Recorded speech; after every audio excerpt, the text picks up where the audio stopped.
Todos amam a beleza quando a veem em outros. Sim, todos amam vê-la, mas a maioria não é tão amiga de criar a beleza para si e em torno de si. Eis aí um paradoxo curioso. Olá a todos, bem-vindos a mais um vídeo no nosso canal, sou o professor Mário. E este aqui é o texto que nós vamos comentar hoje. Você vive num mundo ou num caos? Certo? Esse é o nosso texto de hoje. Vamos começar, ou melhor, continuar aqui a leitura e fazer os comentários, certo? E você talvez faça a pergunta velha de milênios.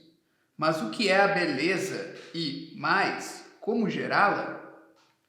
Então, sim, todos os artistas, os teóricos da estética, os estetas, aqueles que buscam a beleza ou que buscam, pelo menos, contemplar a beleza, não necessariamente produzi-la via arte, via as belas artes, se perguntam o que é a beleza. Essa pergunta ela é irmã da pergunta de Pilatos, a célebre pergunta: o que é a verdade? Quid est veritas? Sim, é muito difícil dizer, talvez, o que é a verdade, explicar por meio de palavras. Embora, de forma intuitiva, todos nós saibamos, ou pelo menos tenhamos uma noção sobre o que é a verdade, já que não poderemos nos guiar na vida sem ter pelo menos uma noção vaga do que ela é. Igualmente com a beleza. Todos nós temos uma noção mais ou menos intuitiva, que está nos nossos olhos, por assim dizer, do que é a beleza. Então nós olhamos algumas coisas, elas nos encantam e nós vemos que elas encantam os outros também, boa parte das outras pessoas. E não adianta aqui dizer que a beleza é simplesmente relativa. Alguns acham certas coisas belas, outros outras. Sim, sempre existe um terreno da controvérsia em qualquer área de estudo, em qualquer área da vida humana. Sim. Mas tem algumas coisas quase todos os homens concordam, a não ser aqueles que são do contra. Bem, que há os que só discordam por discordar, porque sentem um prazerzinho ali em discordar, não é? Então existem algumas coisas que são quase como que consenso. Dizer, aquela mulher é bela, e todos vão dizer, sim, ela é mesmo, é verdade.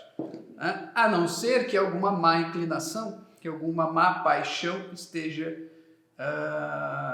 trabalhando interiormente para que a pessoa simplesmente negue, né? Pode ser também inveja, pode ser também despeito, o cara recebeu um olhar frio, gélido de determinada mulher que todos acham bonita, e ele diz, não é nada, vocês aí ficam babando o ovo, nem é tão bonito assim. Sempre tem essas coisas, né? Mas enfim, talvez definir o que é a verdade e a beleza seja difícil, mas nós temos uma noção intuitiva, quase que, em relação à beleza, quase que instintiva, quase que física, né?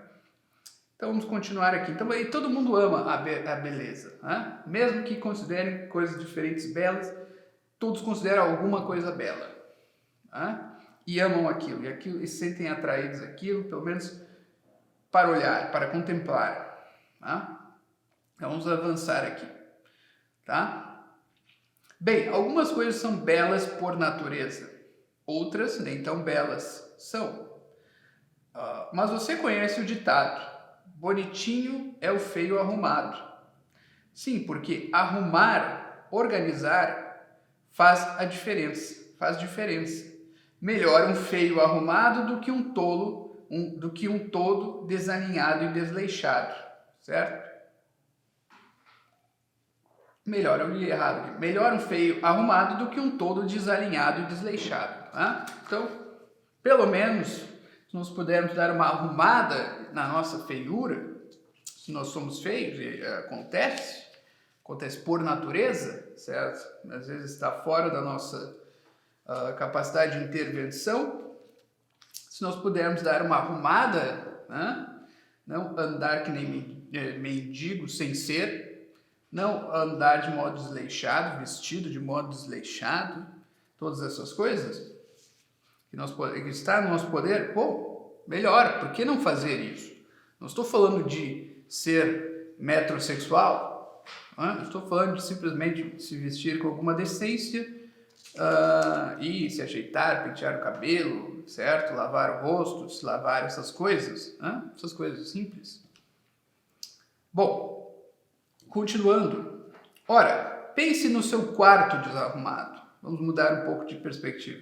Aquilo, mais do que uma imagem da desorganização, é uma coisa feia de se ver, que deprime a qualquer um. Entretanto, basta que você arrume o quarto para uma mágica acontecer. A mágica diz respeito não só à facilidade com que você vai se deslocar no ambiente e achar as coisas que procura. Não é só essa parte prática, funcional de organizar, mas também a sensação prazerosa de ver algo arrumado, logo bonito, pelo menos bonitinho, né? Mas eu não tenho dinheiro para comprar coisas boas para o meu quarto, para minha casa, para minha sala e tal, meus móveis são de qualidade um tanto duvidosa, não sei o que, tá, mas mesma coisa com relação ao feio. Tu não podes arrumar, pelo menos manter as coisas arrumadas, não deixar fora do lugar, não deixar tudo jogado, lavar a louça, todas essas coisas? Pode, né? Então vamos lá, vamos ver onde isso vai chegar. Eis toda a diferença entre as palavras mundo e caos. Bom, então aqui vocês veem, não introduzo essas duas palavras, mundo e caos, do nada. Mas tem um porquê.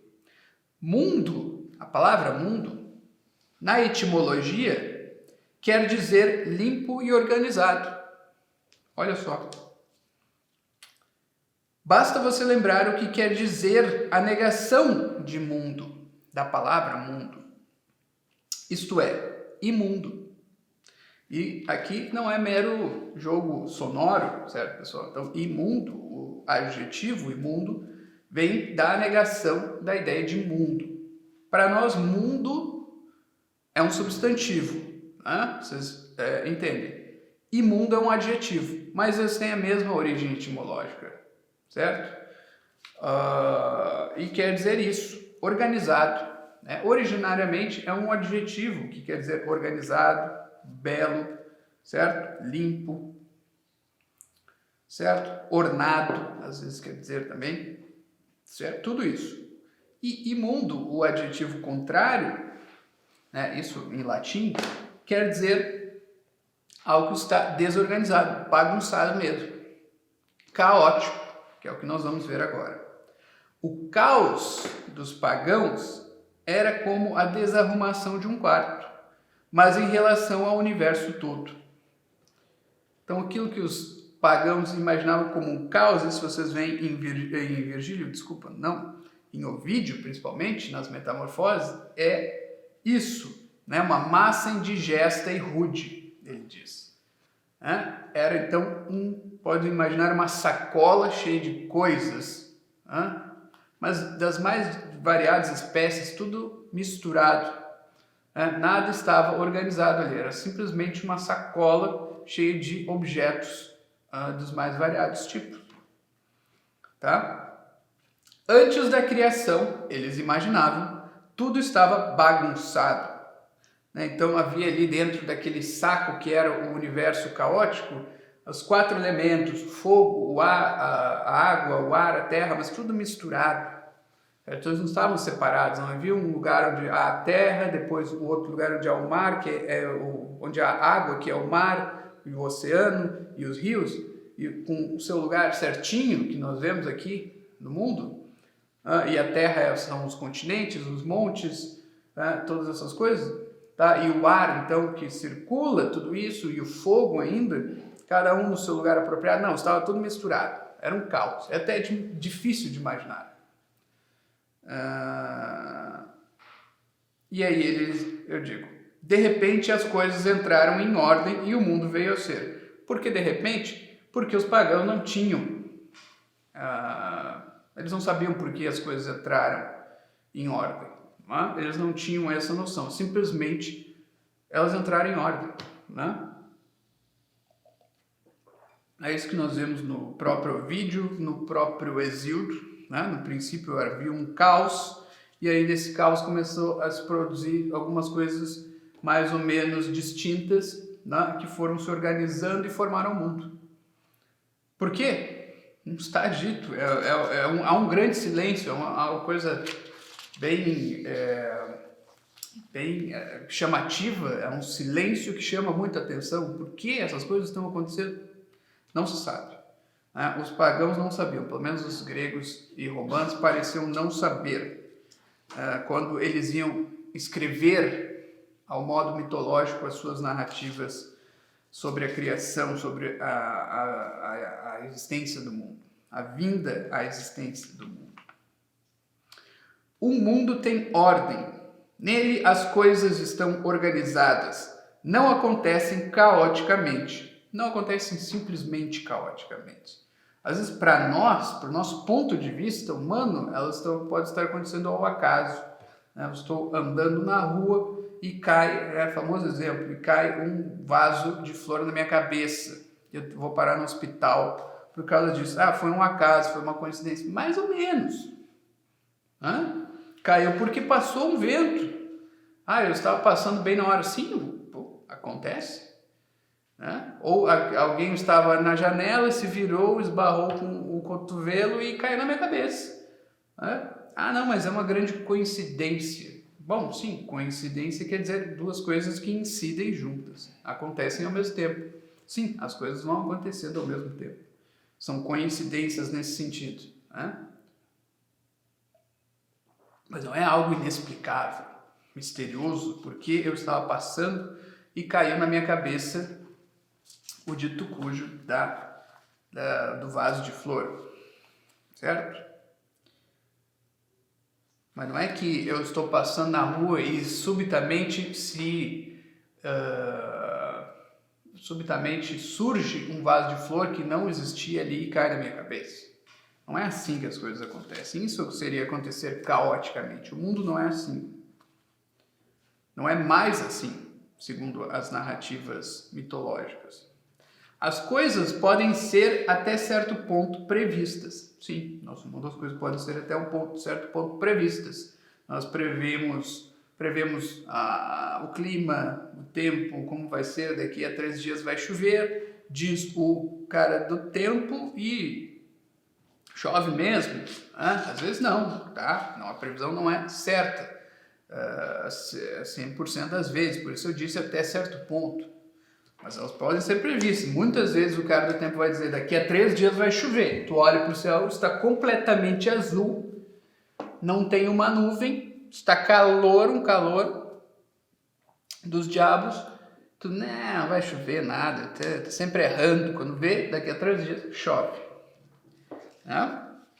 Por quê? Porque existe uma certa ordem na natureza e o cientista que estudou certo recorte dessa natureza é capaz de fazer previsões em relação àquele recorte. É claro, o cientista que estudou o tempo, o clima, não vai poder prever quem vai ganhar o Campeonato Brasileiro, porque ele não estudou isso, e até talvez mais difícil de prever. Ele não vai poder prever quem vai ganhar as próximas eleições, porque aí o cientista político poderia fazer isso, ou deveria ser capaz, de pelo menos dizer com mais certeza do que a média da população, e outras coisas assim, tá? Como vai ser a colheita do ano que vem, aí o agrônomo vai dizer isso com mais propriedade do que o cara do tempo.